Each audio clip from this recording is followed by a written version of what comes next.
The eagle has landed. Oh, are we going to talk about the Eagles? And it is time for another episode of A Little Off the Top with your hosts, Hannah and Noah. So glad to be back. It's been a while since we recorded. It has been a while. This last week was our really fun episode with the lovely Doyles. Mm-hmm. And hopefully that episode has been heard and well received by folks. I haven't really checked the statistics or whatever you want to call it, but anyway, we are back now. We have gone multiple states. Let's see, how many states have we been in since? Are we counting drive-through states and stuff? That's a little. So because we've driven from upstate New York back down to North Carolina. Yeah. Then we went and visited friends in Houston. Shout out Nick and Ryan. Yeah. We flew there. Yeah. We got to go see Chris Stapleton and Miranda Lambert and made my teenage girl heart very, very happy with Miranda Lambert. Then we flew back into North Carolina. Yep. And then we left from North Carolina and drove all the way to Nebraska. Yep. And now we are deep in the undisclosed location of the in the heart of the sand hills of Nebraska, and we are back. And you know what else is back, Hannah? What? Oh wait, no, I know what's back.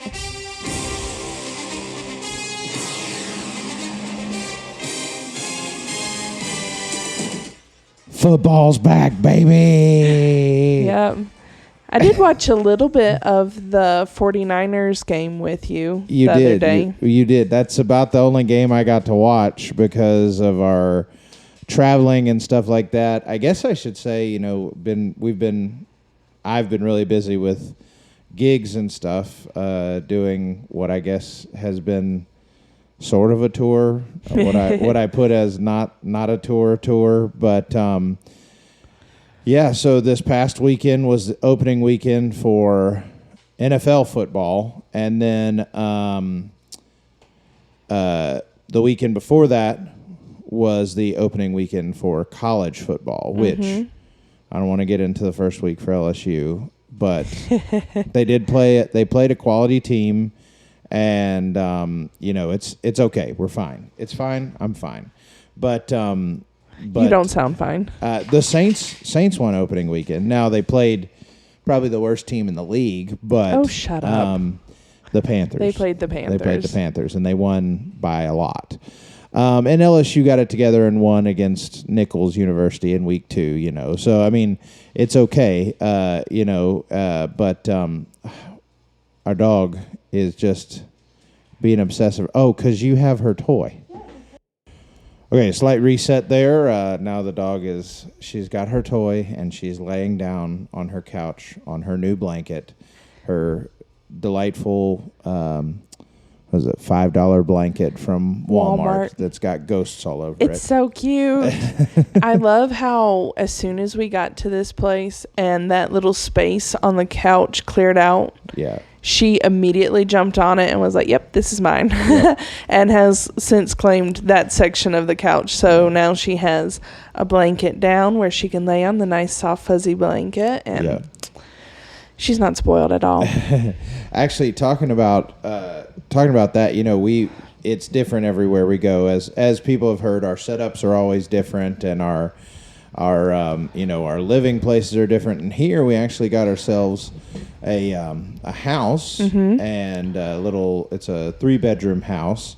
And I kind of love the way that we set up the downstairs. Right now we're recording at just a kitchen table. It's probably the biggest setup we've had the whole time that we've been recording this podcast. Yeah, there's actually space between us. I can't reach over and close your laptop. Yeah, I'm glad.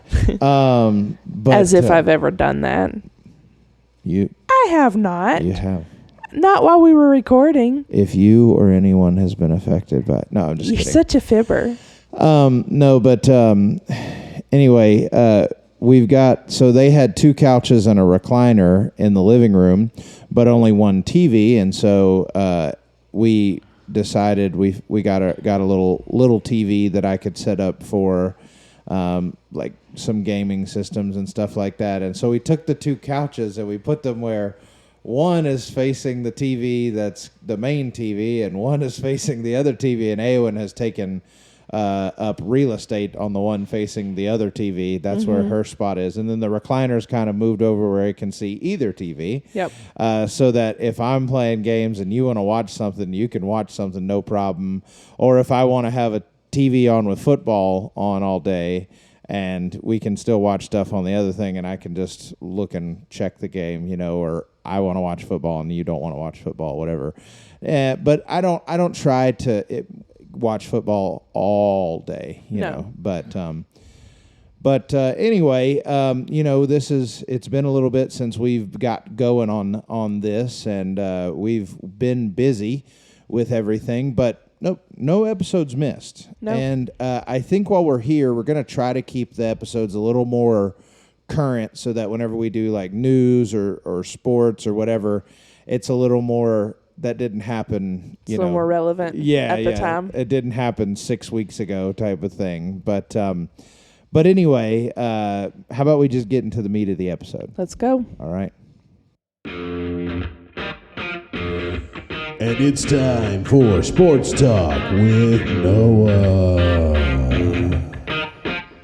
And it's time for some sports talk with Noah. Aren't you so excited? So excited. I promise I'll try not to be overly boring with the sports talk today. I will say I'm a little proud of myself for remembering certain players and what teams they were on. And then, there's the Applebee's. There's a couple of Applebee's commercials. With the coach, I'm really bad with names, but the coach from the Lions, the head coach, with those whole covering up, don't let them hear your orders. I saw that commercial, and he was not in any kind of uniform, did not have anything that said Lions on it, but I was like, that's the coach from the Lions. And you were like, yeah, actually it is. Yeah. And then I remembered Purdy from the 49ers, because he's also in an Applebee's commercial. And then I don't remember who the guy from, I think it was the Jets that was in that commercial with him. It was, anyway. But there was certain things that I remembered that I don't know why I remembered them, but I did. And I was like, hey, I didn't forget it all. Yep. I remember us talking about that. Dan Campbell is the name of the head coach for the Lions. Gotcha. And he talks and kind of looks like Stone Cold Steve Austin. But anyway, I was impressed with the stuff you remembered of those players and stuff like that. So I got a little sports news here, and that'll lead us into another segment later on. But for sports news, there was a huge upset in college football this past weekend. Notre Dame, which is they're number 5 in the nation in the polls right now, lost to Northern Illinois University, who has never beaten a top 10 opponent, I believe was the statistic in the history of their school having football. So, pause for just a second. Yes. So college football, how far out do they rank? What do you mean by how far out? So is every school ranked? Like, say there's 30 schools, there's a 30th place? No, there's top 25. There's over 200 schools. Okay, so yeah, right. It's a top 25. Top 25. That's what I was asking. Yeah. So they have the top 25, and at the beginning of the year, the AP poll is what matters, which is, I think, voted on by coaches, and then later on is. And this has changed, but now currently it's the college football playoffs rankings that matter, which has expanded to 12 teams instead of its 4 teams that it was. Yeah, I remember you being really excited about that. Yeah. I think it leaves a little more open for a true champion in the sense that any team can win. They just got to get into the playoffs, because whenever it was 4 teams, if you lost a game, it was like, well, we're out of the playoffs. You know. Now, conceivably, if you have a strong enough schedule, you could lose 2, maybe even 3 games and still get yourself into the top 12. You know what I mean? So it just kind of depends. So, like, for instance, LSU lost week 1 in that close game against USC, but it doesn't mean they're out of the playoffs. You know, it doesn't mean that without question they're not going to make, you know what I mean? So they've just got to perform the rest of their year. The thing is, LSU, really, when the season gets going, they play a strong opponent every week. And that's what the SEC, that's the hard thing about the SEC, is that besides Vanderbilt, you know, and sometimes other teams have off years. South Carolina usually isn't too great, you know, but sometimes they do play really well, you know. And you know, Tennessee's doing well now, but had many years that they were bad. Anyway, we don't have to get into it, but most every team in the SEC is powerful. Yeah. So, you know, it's like, well, dang. All right. So, you know, you got to get beat up all year. And that's why LSU, their schedule, bye week, which we'll talk about. Well, I'll just tell you now. A bye week is a week that you're off. Yeah.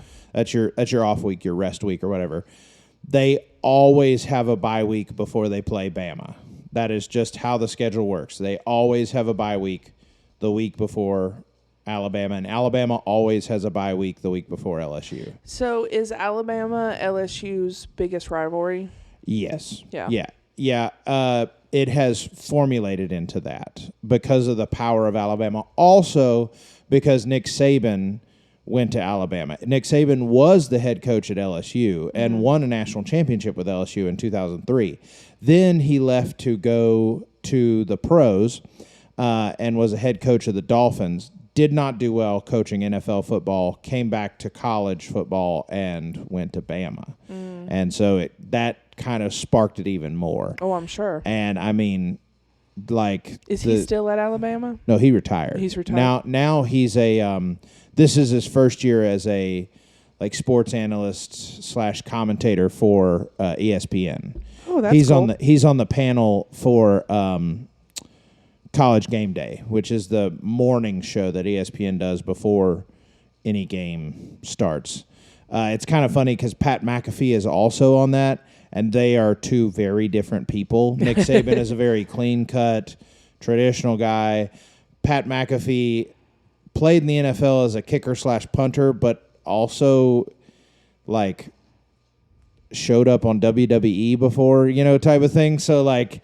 You know, it's like, now he was one of the, like, you know, celebrity guests because Trump also showed up on WWE before. Yeah. So, you know, it's like he was a celebrity guest, but you would not catch Nick Saban within 50 miles of a WWE event. Yeah. From what I see of him. There was actually a pretty funny thing going around that was like the youth pastor and the senior pastor, and it was them sitting before they started recording for College Game Day, and it was...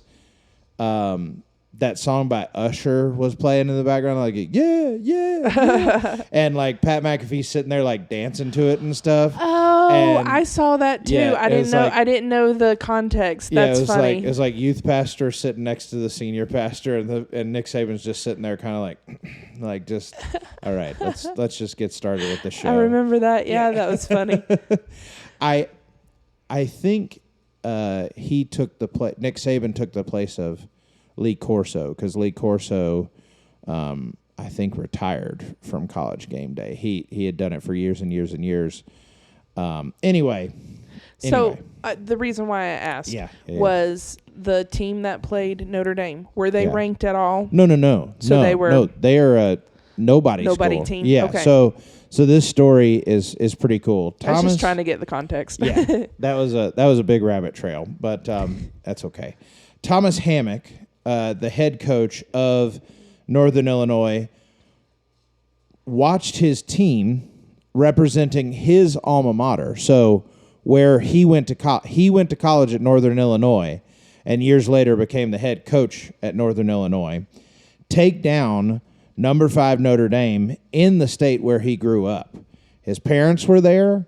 His wrestling coach was there, and 15 to 20 of his teammates from Bishop Luers High in Fort Wayne, Indiana, which is located 95 miles from Notre Dame Stadium. That's where he grew up. Wow. And they were at Notre Dame. They beat them at Notre Dame. A quote from him said, I couldn't find them after the game, talking about his family and yada, yada, yada, but they sent pictures. Hammock told ESPN on Saturday night as NIU's team buses neared the Indiana-Illinois state line. All of my buddies, they're Notre Dame fans, but for this one day, they supported the Huskies, Northern Illinois. And what a day it was as they shocked Notre Dame 16-14, recording their first ever win against an AP top 5 opponent and the first such victory by a Mid-American Conference team, so the conference that they're part of. That's never happened. The upset actually earned them a place in the top 25 at number 25 in the AP poll. That's so cool. Which before this week, they hadn't been ranked since 2013. Wow. So since 1983, they've kept a log, NIU has kept a log of boneyard victories. They're the Huskies, so they're boneyard. Yeah. Win against major conference opponents. And they've beat a couple of others. And actually, Hammock, as a running back for NIU, helped them secure one he ran for 172 yards and a 42-41 overtime win against Wake Forest. Wow. So, actually, he would never play again after experiencing symptoms from what would be diagnosed as a career-ending heart condition. Oh, my gosh. So the fact that he's back as the head coach of their team and helped them have another big victory as the coach is kind of a full circle event there. That's so cool. It's really cool.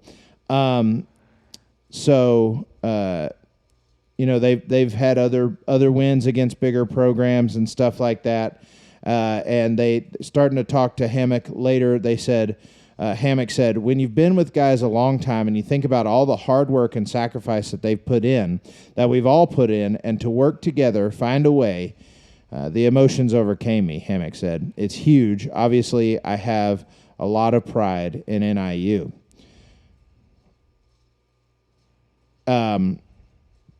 And actually, this is from the athletic director. They said, how much pride does Hammock have? He named his son after a dorm building on campus. Oh, my gosh. So referring to the middle name of Hammock's son, Thomas Douglas, Thomas Sr., the dad, met his wife at Douglas Hall. Aw. So he's a Husky through and through. And it was really cool to see him see his emotion after the game. You know, Yeah. this is a big thing to him. This is a major thing to him, and it wasn't a fluke. It was the culmination of just heart and hard work coming together to make a win, you know what I mean? Like to make it happen. And that's kind of the beauty of football is, you know, it's anything can happen and anyone can win. And the other cool thing is NIU, you know, smaller schools, they normally play big schools for money. Yeah, for money for their university. So these bigger schools give them a chunk of change and they come and play. So they made $1.4 million traveling to Notre Dame and beating Notre Dame. You know, of course, growing up in North Carolina and growing up so close to App State, you know, Appalachian State University. Yeah. We've all heard the story of how, you know, Michigan flew them over to Ann Arbor to play them, and that was their money game. Yeah. Because Michigan thought, oh, this is a nobody school, and they would, you know, make the stupid joke, where's Boone, North Carolina? And then ASU went in there and whooped them. Yeah. Whooped them pretty bad. And so now still in Boone, you'll see things every now and then that says, where's Ann Arbor? Yeah. And we cling to that so hard, and it's great. I actually watched that game on TV, not knowing who App State was at all, really, but watched that game happen on TV, and it was incredible. It was a huge moment. Yeah, so I wonder how much they made to go in there and whoop them. Yeah, that's happened a lot. McNeese did some of that too, and some other small schools I've watched do that. Go in and either give them a run for their money, which it's supposed to be like an easy game where second and third stringers get to play, or beat them, and. So going on to another sport for just a moment, because there's the beauty of the fall is there's a lot of sports going on. So there's basketball going on. There's baseball going on, which the baseball playoffs start next month in October, and then there's football going on. So there's a lot of good sports. So happening. I know football is your favorite. Yeah. After football, what do you think? To watch on TV, college baseball. I really like watching college baseball. I also really like watching college basketball. I'm not a huge professional baseball or basketball, but college wise, I do really like. And the you sport. prefer college football over professional football?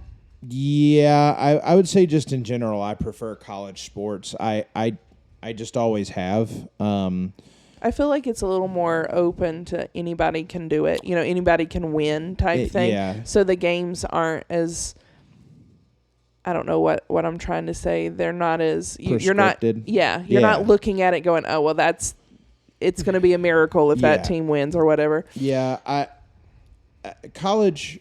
I mean, Major League Baseball. It can't. It's a anybody can win kind of thing, and I mean. You can also have a pitcher who's great, but your team screws it up either defensively or batting wise. An example is Paul Skeens, the guy who was the ace pitcher for LSU a couple of years ago.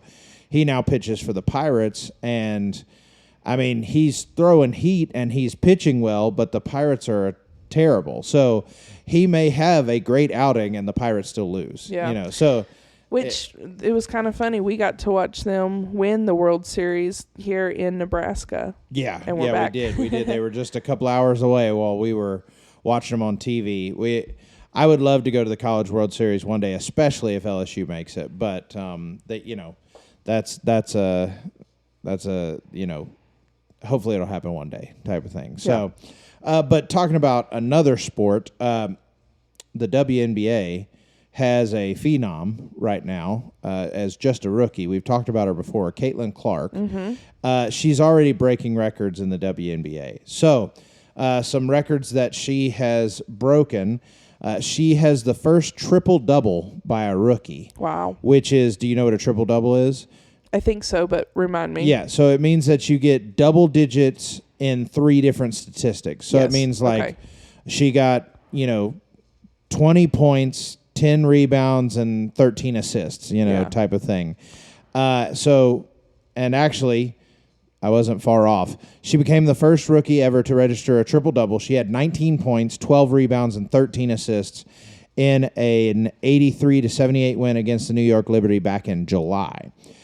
She's not done with triple-doubles for the season, though, as she added another against the LA Sparks on September 5th. She finished with 24 points, 10 rebounds, 10 assists. She also has the most assists in a game ever by a WNBA player. Just before the All-Star and Olympic break, she had 19 assists in a loss against the Dallas Wings on July 18th. She's also the fastest player to reach 300 assists in the WNBA, and she recorded that on just a couple days ago in a win in overtime against the Atlanta Dream. She also has the most assist double-doubles in a game. So meaning by a rookie, most assist double-doubles by a rookie, meaning points and assists were her double-double, or her 2 double-digit things, which she has done in 36 games so far. Goodness. She also has the most All-Star votes by a WNBA player ever, receiving over 700,000 votes. And that's the most by any player in the history of the WNBA. So where do the votes come from? People, I don't everybody. understand that. So the All-Star, from what I understand, I think All-Star is voted on by the public. So I think. I'm not hugely versed with the WNBA and how it works. She also has the most threes, so three-pointers, by a rookie in a season, beating the record of 85 that was set in 2022. She currently has 111. Woo! And also a statistic, this isn't a record, but she is shooting three-pointers deeper, like from further out, than on average, than any NBA player. Wow. So that's pretty cool as well. She's incredibly impressive. She is. I've never been like, oh, I would really love to go see a game, because basketball's not my forte, but I want to see her play. Yeah, I would love to watch her play. She also, though, with all of this happening, she has one more record, and then we'll most assists in a WNBA rookie season. She currently has 306 assists, averaging 8.5 assists per games. She also is the fastest to 300 points, 100 assists, and 100 rebounds, the fastest to 400 points and 200 assists, and combined for most points scored and assists in a game, scoring 73% of the team's total points in a game on July 18th. As well as she became the first player across the WNBA and NBA to put up a stat line of 29 points with 13 assists, 5 three-pointers, 5 rebounds, 5 blocks, and 3 steals. Wow. But with all of these records, she is getting incredibly bullied on the court. Yeah. I can't remember what the statistic was, but it's like maybe a little over a quarter of flagrant fouls that are happening in the WNBA are against her, and I think it was like 70% of those are by one specific team. So it's kind of crazy. You know, it's this. It almost feels like a jealousy thing, like a spite thing. And it's so frustrating because right now, the big push is women for women. Yeah. And, I'm sure you've heard the phrase when a woman is calling another woman out and being ugly, you're not a girl's girl. Right. It's so stupid. Yeah. Can we not just be excited that there is a player that is getting attention on WBA? You know what I mean? Yeah. Because up until this point, a lot of people weren't watching. A lot of people weren't supporting. It's a good thing for your sport. Sure. Why not just accept that and be like, yeah, she's a beast. Exactly. Why she is getting more ticket sales and more, TV views and more, ratings and more money to your league that on average operates at a loss every season. Yeah. That should be a good thing for you. It means you have a job for longer. Exactly. A job playing a game. Yes. And it's okay to be competitive. That's the whole point of sports. Sure, yeah. Be competitive. I don't even care if they're razzing each other and like talking smack and stuff. But that's the game. But this mean girl act, it's dumb. Right. I don't like it when men do it either. Yeah. Because there are some really mean girl men out there. Sure. You are playing a game. You are an entertainer. You shouldn't be, I don't know. It really frustrates me. And it's disappointing. It is very disappointing as a woman watching these other women act like we're in middle school or in high school again. Yeah. Like, take the win for your sport. Take the win for your league. Let it make you want to be better. Yeah. Like, grow as a player and just it's frustrating. It's so frustrating. It is very frustrating. And I'm looking at it from a man's perspective. So I can only imagine how frustrating it is from a woman's perspective. Yeah. Because it's just like these girls. So for instance, she is up right now for, like, there is major talk for her to be the MVP of the league, which is a big thing. Yeah. But then there are people who are arguing for Angel Reese to be the MVP of the league against her. And they say, oh, well, she has the most rebounds in the league. Let me tell you this right now, which Angel Reese actually, not long ago, that she had an injury that ended her season. So that conversation is probably going to shut up. But she was one of the people who was like, oh, Caitlin Clark's not the only player in the league and blah, blah, blah, blah, blah, which their animosity towards each other started when LSU played Iowa in the national championship for women's basketball. And then the next year they played against each other in an earlier round, I think Sweet 16, and Iowa won. LSU won the year before, and Angel Reese played for LSU, Caitlin Clark for Iowa. Just context for people listening. But there's been this like animosity towards them, and she's like been multiple times like she's not the only player in the league and blah blah blah blah blah blah blah. Angel Reese, it's almost like she shoots so poorly and then gets her own rebound so much, it looks like she's stat padding. Like she's missing her own shot to get her rebound so she gets more rebounds in a game. That's how bad she shoots from under the rim in layup position. It's so bad that it's a meme of like people. It's a meme that people do because she misses so much. Teams leave her open sometimes because she shoots so poorly. Yikes. That's not an MVP. No. That's not. Caitlin Clark is doing everything. She scored 73% of her whole team's points in a game. And you want to say she's not a most valuable player? Like, she's the most valuable player for the league for the things we were just talking about. People are watching the WNBA. Stadiums are actually being full of people, and they're selling out games. That doesn't happen in the WNBA. Yeah. So, I mean, has that ever happened in the history of it? I have no idea, but I don't think very much. Because all I've heard growing up is jokes. Yeah. Of how bad it is. Yeah. How bad of basketball it is to watch, and how boring it is. Because one team will just win by a lot. That's what I always had a problem with college women's basketball for the most part. It's like the higher seeded team is going to win, so why do I watch? And by a lot. I mean, not just a little bit, like 106 to 50 type of thing. Like, that's boring. That's not fun. I don't even like guys basketball that way. You know what I mean? Like, that's boring. Anyway, I digress.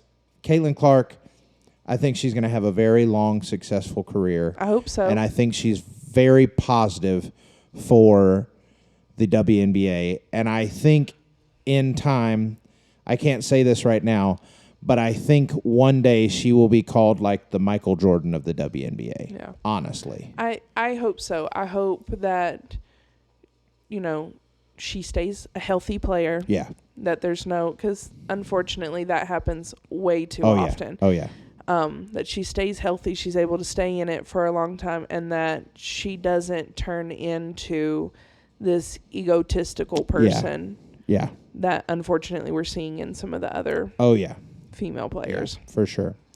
But that's the sports news I have for today. Nice. So we're going to go to another segment. All right. So this is a sports heavy episode. It really is. But Ryan is not going to like it. Hopefully he finds something interesting in there. If not, he just wants to listen to your voice. It's great background noise. But anyway, so obviously, like I said, start of football season and the best season of the year. And with that comes the theme songs for football. So what I want to do is I want to play clips of them, and I want to rank them. Okay. And we'll have a definitive ranking, a definitive ranking of the little this is what we stand by as a podcast. A little off the top endorses this football theme song ranking list. Okay. All right. All right. So we're going to start out with the NBC Sunday Night Football theme. Okay.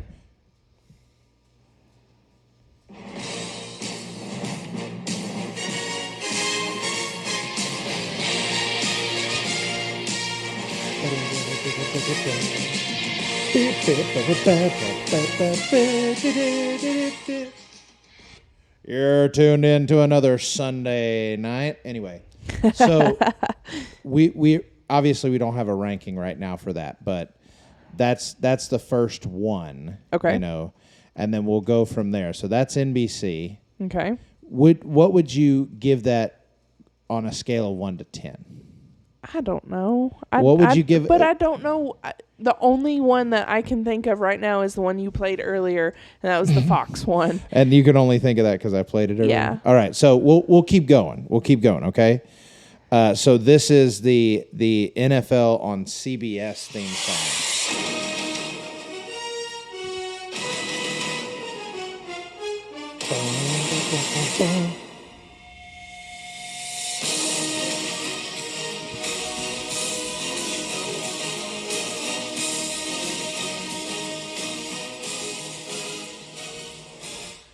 So that's NFL on CBS. Do you like that less than Yes. NBC? Yes, I liked Oof, NBC a little. We're gonna. Oh no!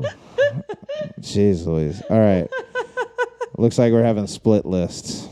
Oh Hannah list. no, Noah. no! We need to come together. No. You already messed it up. Fine, I'm not giving an opinion on any of the rest of them. I'm just kidding. NBC for Hannah. CBS first for me. Or sorry, NBC first for me, and then. All right, so we're split right now, and that's okay. We don't have to agree on everything, okay? Hannah is staring me down so hard right now. All right, so that is. You ask my opinion, and then you immediately turn around and crap on it. No. That's not true. I like your opinion. I want you to have your opinion. Okay? So that is, what was that? That's CBS, NBC. Then we got the Fox NFL theme, which is this one right here. It's not that. That's an ad. Ooh, you my little boo thing. All right, so.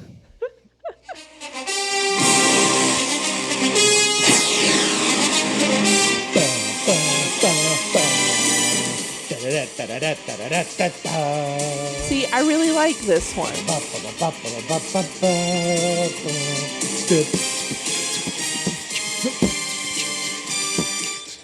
Yeah, that's the best one. We needed video footage for this one, just for your reaction as you're listening to the music. I freaking love football theme songs. So we both agree that that's the best one. Yes. Okay.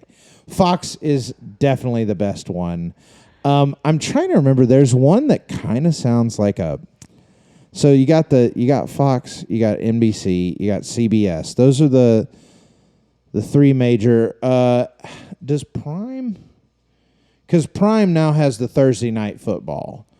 Amazon Prime? Yeah. Really? It's always been that way. Remember, we've streamed it on Prime. The Thursday night football games historically suck, though. Prime's like, I'm getting my foot into the game, okay? Thursday night football theme song. This is the theme song.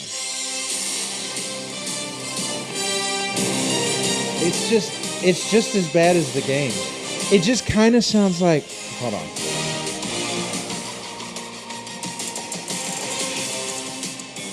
Oh. Those drums kind of hit hard when the beat comes in, though.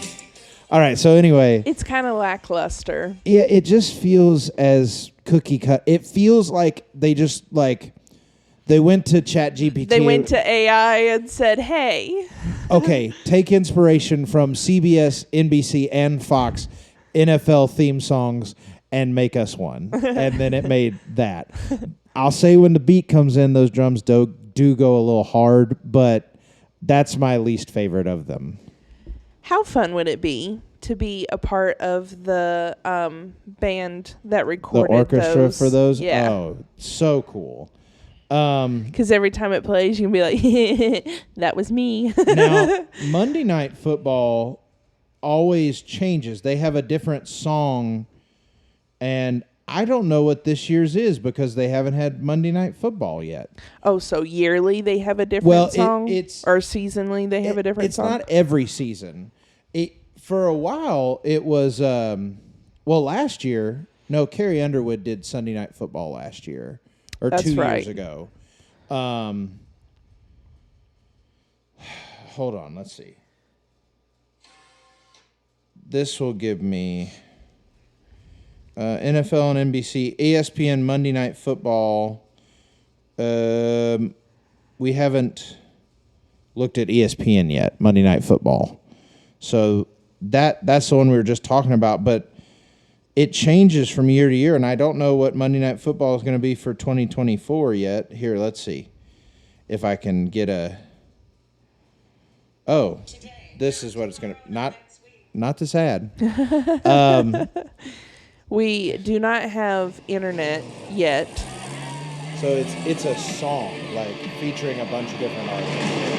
Classic NFL rivalry is renewed. These two teams do not like each other, and you got to love that. Gotta love that. I mean, that's kind of the whole point of rivalries. That's Chris Stapleton singing. That's pretty good.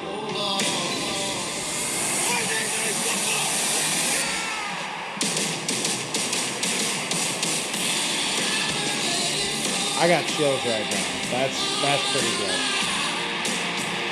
Oh Lord, yeah. Yeah, it's hard to yeah. go wrong with Chris Stapleton. That's and doing that classic song. Yeah. That's, with the cut-ins of the guys doing the hype, and that's pretty good. It is pretty good. If that's what Monday Night Football is this year, I think that beats Fox for me. I think so too. Yeah. Okay. So that's the five. That's the five major. We're kind of diehard Chris Stapleton. Yeah. Fans, if you can't tell. Yeah. That's five. I thought we only did four. No, that's five. Is that five? It's so we're split on CBS, NBC, but we agree Monday Night Football, as long as it's the Chris Stapleton one again, then Fox. Then you say CBS, I say NBC, then you say NBC, I say CBS. It's close. And then Prime is last. Yeah. So that's our football rankings for the theme songs for this year. So they're pretty good. I mean, I love that they're not just like these little like, oh, we just throw a popular pop song or something. It's like, I mean, for Fox, CBS, NBC, those three, I have been hearing those songs since I was a kid.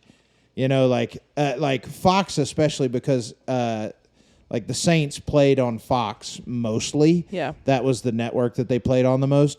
And so like hearing that is like, oh, it's noon on a Sunday and I'm about to watch the Saints. You know what I mean? Like, or, you know, it's 3:00 on a Sunday, whatever. And so it's like, man, that dun, dun, dun, dun, dun. Anyway, so those give me hype, and now I want to run through a wall. And not in this rental place. Not literally. Let's go see if there's a rage room anywhere. Those are way too expensive. They are incredibly expensive. You know what? Talking about that, let's delve off of sports for a minute. Okay. Because talking about rage rooms, it makes me think of escape rooms. Yeah. Let's talk about the escape room that we experienced in Texas. Are we going to go the best first or the disappoining first? Let's do the disappointing and then we'll talk about the best. So okay. The disappointing one was it had a good premise. So it was a murder mystery like mansion setup that someone and it was ranked as their hardest room. Yes, it was ranked as their hardest room.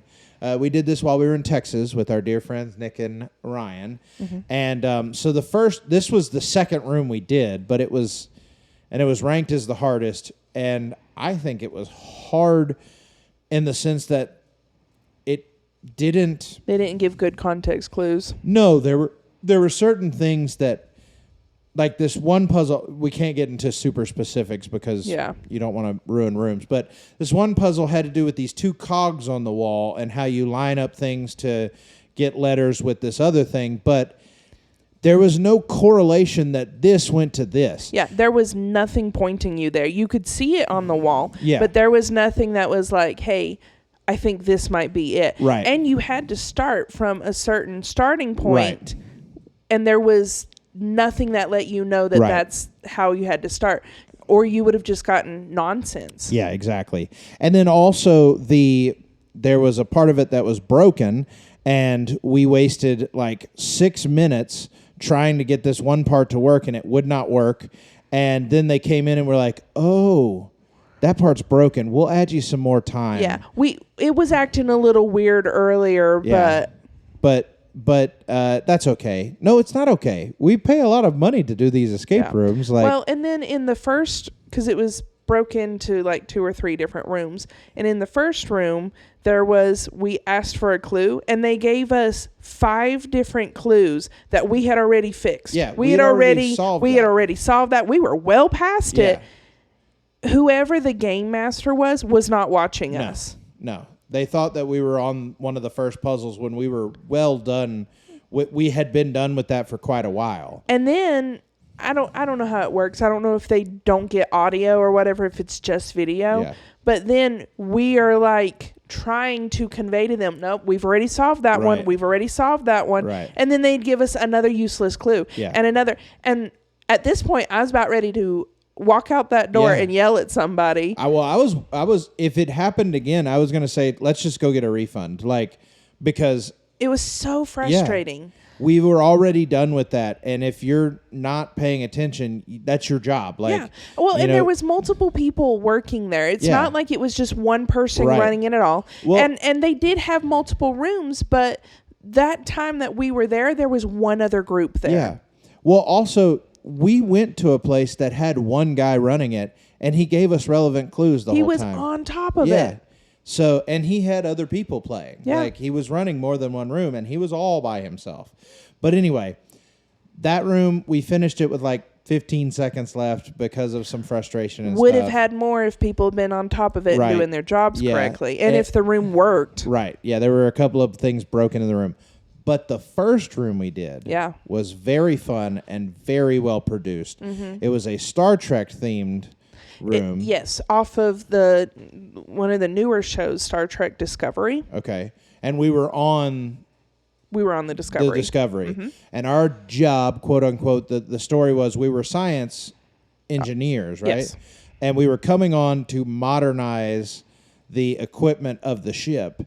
And as we're getting our briefing, something collides with the ship or no, we were in a collision course, something it was a code, because that's why the code red went off, because we were on a collision course. Right. But basically, systems weren't working and everything shut down. So, like, you had to get off the turbo lift, and then you had to solve this and this and this. It was really cool that at the beginning of it, we are in this enclosed room that is a quote unquote turbo lift or like elevator type of thing. And the ground shook beneath us. It was really cool. Whenever the alerts went off and stuff. And then, the lights flashed red. And then, it was like, all right, you got to get the turbo lift reactivated before you can do anything else. And we had to solve these puzzles, Then we come into like a command room type of thing. And with screens all around and panels. And it was so cool. And the practical effects were really good. Like things coming out of... I don't want to tell too much about this room, but things coming up and out and opening very and sci-fi. And the way that when you would finish one puzzle and it would like load the next, a different screen would pop up and you would get more information from things. It was really cool. You had to get key cards to unlock screens and so that you could do puzzles, and it was very cool. Very, very well done. We finished that one really quickly. We were close to the record for it, but we had a lot of fun with both of those. It was very, very fun. Yeah. Whoever designed, I'm sure there was multiple people had feedback into it, but whoever was the mastermind behind that and really worked with the practical effects of it, you could tell they put a lot of time and effort into it, and it looked good. It was a really good looking room. Yeah. That place is a chain, and they have one in Charlotte that has a Batman-themed one that looked like it was very well designed and produced as well that I really want to do. But that was a lot of fun. You know, we're running kind of long here. I mean, we're not to the full time length yet, but we've got one more segment here. We can get to it, and we can do it. We can do a condensed version of it. How about that? So let's take it on to the next segment. All right.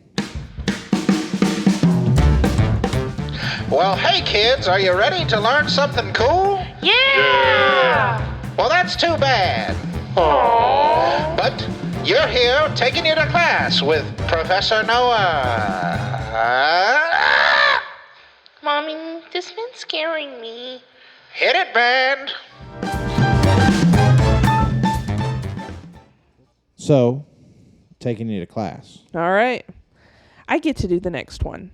The next taking you to class? Yeah. Sure. What are you going to teach me? Well, since we're in Nebraska and it's such a state which is big on rodeo, I'm going to teach you about the history of barrel racing. Okay. That sounds good. Do you think there's an hour's worth of that? No, okay.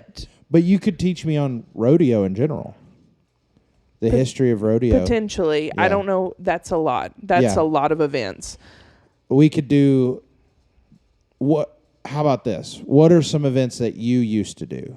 You did barrel racing. Barrel racing and pole bending. But not all rodeos have pole bending. But you can still teach me about it. Yeah. And then you could teach me about cowboy mounted shooting. Yeah. So that's 3 segments, right? That's 3 subjects under the history of rodeo, and I think that works. Okay. How's even though I don't know if technically cowboy mounted shooting falls under rodeo because that's its own. Well, no. Seriously, it's its own league, for lack of a better word. Those events are completely separate because not all horses are gun safe. Sure. The history of equestrian sports, cowboy that's sports. Its own thing too. Hannah, Noah, you would be funny about things if I was just blocking a whole lot of sports together or something. It's events. I don't. Okay. I'll figure it out. Okay.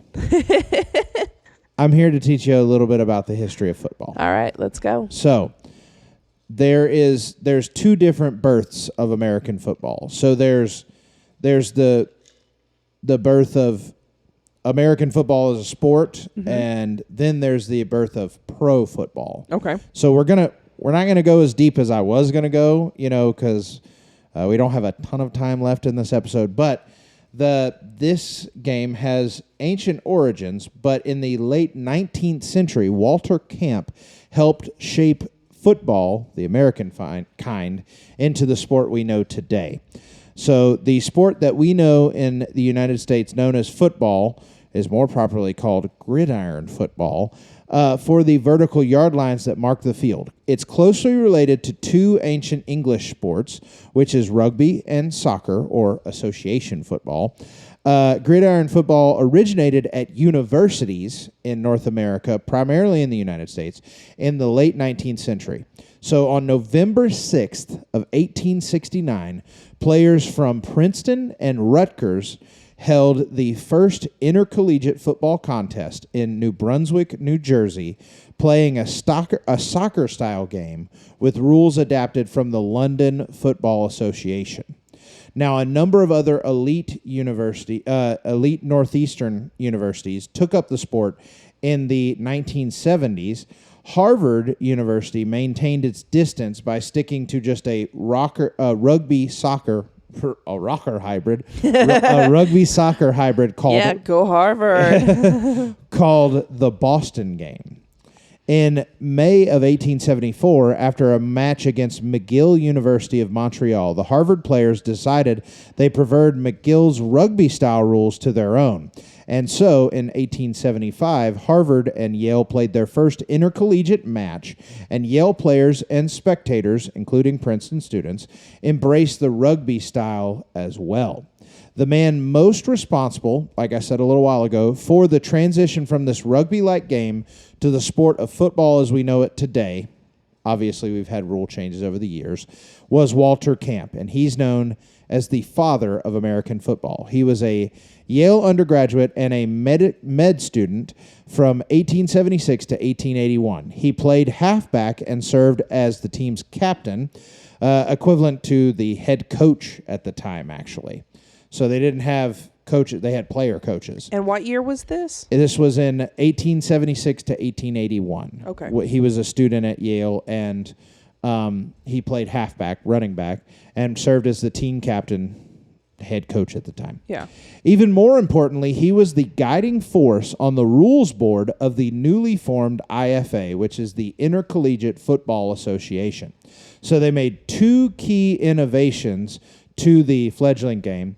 They did away with the opening scrummage or scrum, like in rugby, and introduced the requirement that a team give up the ball after failing to move down the field a specific yardage in a certain number of downs. Okay. So like we have now, 1st and 10, 2nd and 10, 3rd and 10, punt on 4th down. Yeah. Or lose the ball right where it is on 4th down. That is, they came up with that rule, and they also said, hey, we don't need to do the scrum at the beginning. Among other innovations Camp introduced were the 11-man team, which is what we play with now, the quarterback position, and the line of scrimmage, as well as offensive signal calling, so the way that they call plays and stuff like that, and the scoring scale that we use in football today, that a touchdown is worth 6, a field goal is worth 3, extra point for 1, or go for 2, type of thing. In addition to his work with the rules board, Camp coached the Yale team to a 67-2 record. Wow. 67 wins, 2 losses from 1888 to 1892, all while working as an executive at a watch manufacturing firm. So in 1920, the American Professional Association, later known as the National Football League, was founded in Canton, Ohio, which is where the Hall of Fame is, greatly professionalizing the sport. After growing in size and popularity during the first half of the 20th century, the NFL merged with the AFL, the American Football League, its rival. So there was the National Football League and there was the American Football League. And then in 1970, they merged into the NFL. Instead of the AFL and the NFL, they merged into the NFL, and they have the NFC, the National Football Conference, and the AFC, the American Football Conference, which is a representative of the two leagues becoming one, and it became the behemoth that it is today.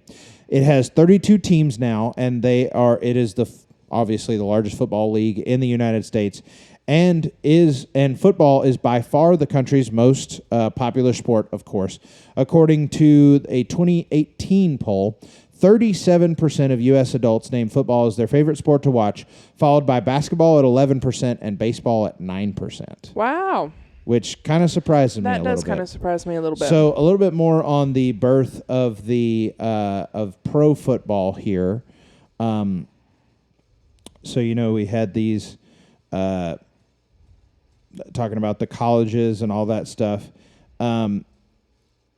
Early day pro football historians agree that the first pro football player, his name was John Brayler, and he was a 16-year-old quarterback from Indiana College in Pennsylvania. Indiana College in Pennsylvania. Yeah. You've been there. Yes, I have. Yeah, it's in Indiana, Pennsylvania, right? Yeah. Yeah, and it's called Indiana College.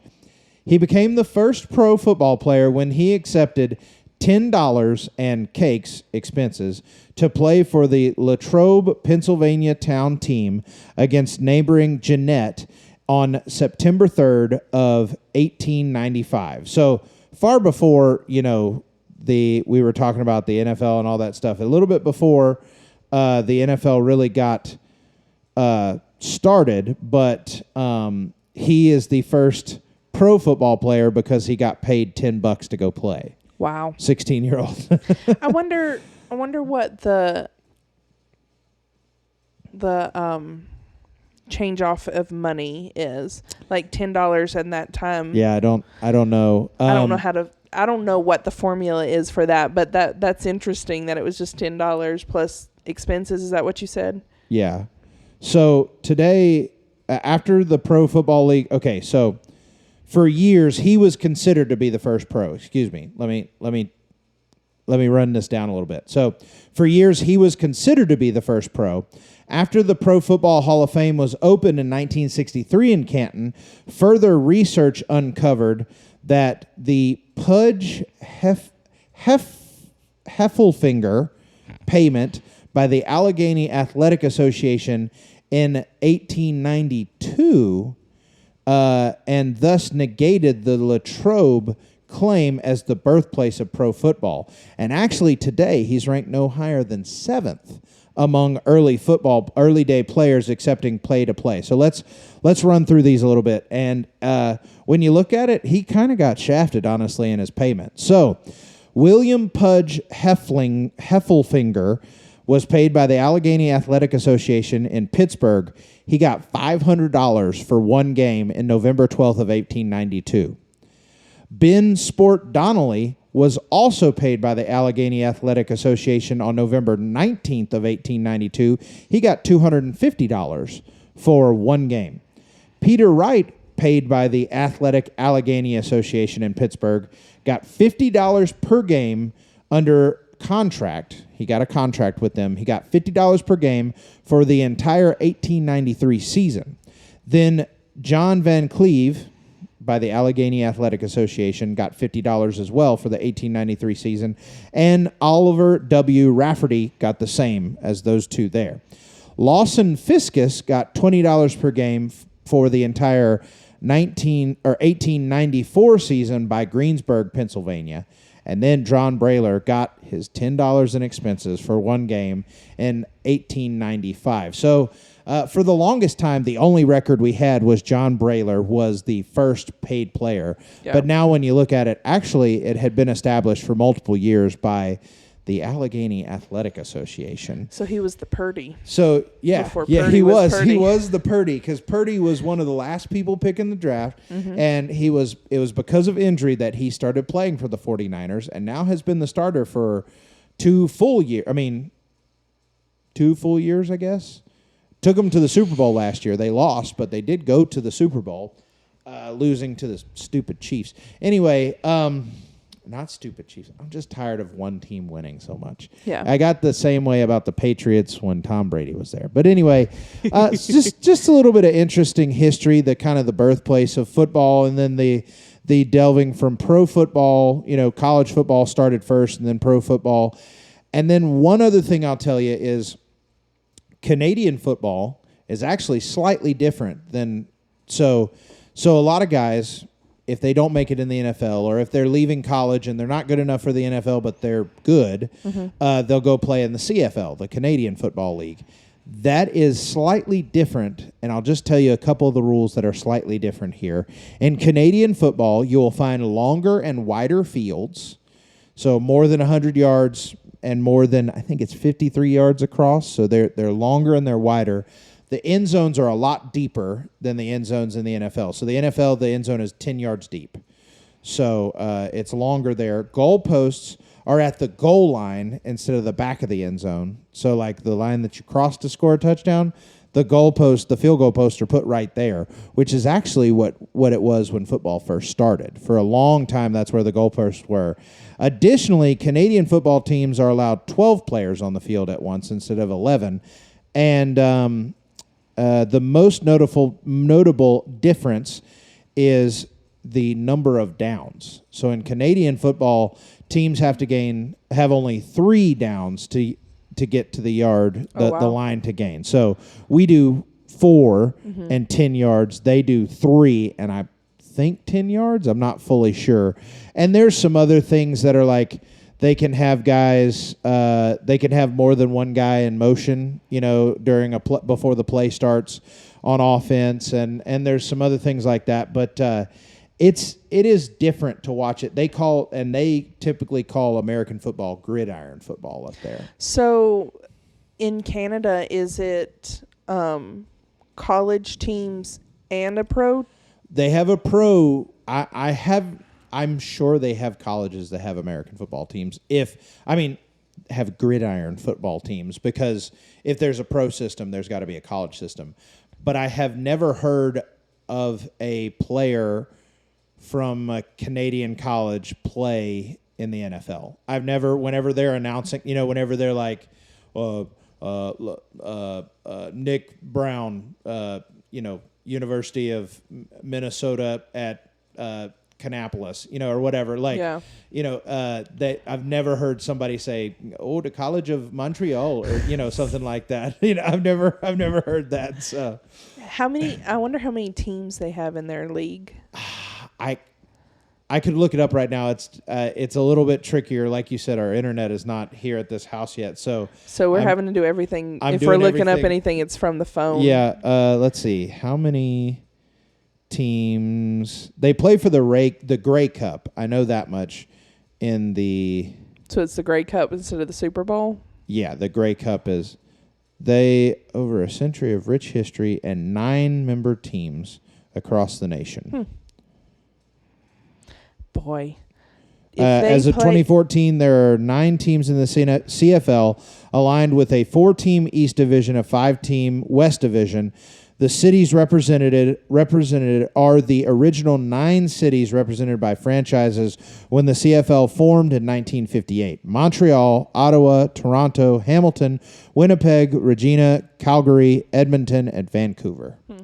So, I wonder if they play around the same time that we do, Yeah. because horrible weather. Yeah, they play in the fall. In the winter. Football is known as a fall sport.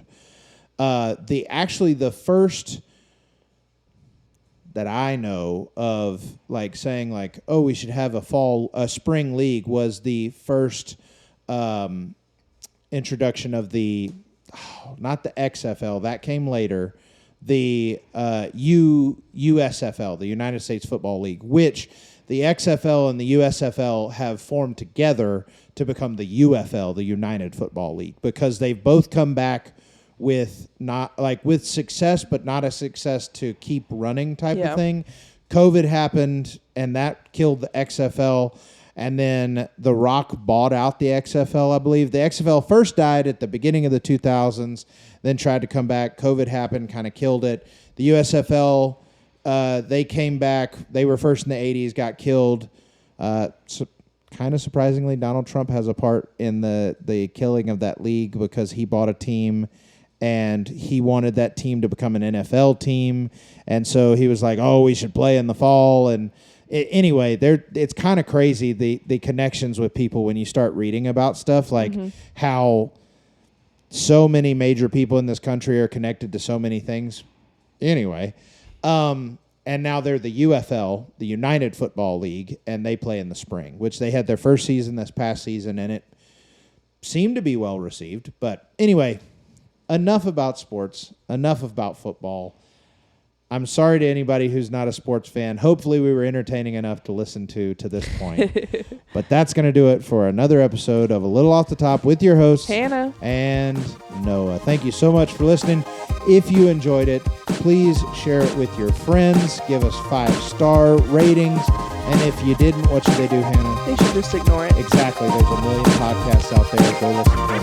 But for now, bye-bye.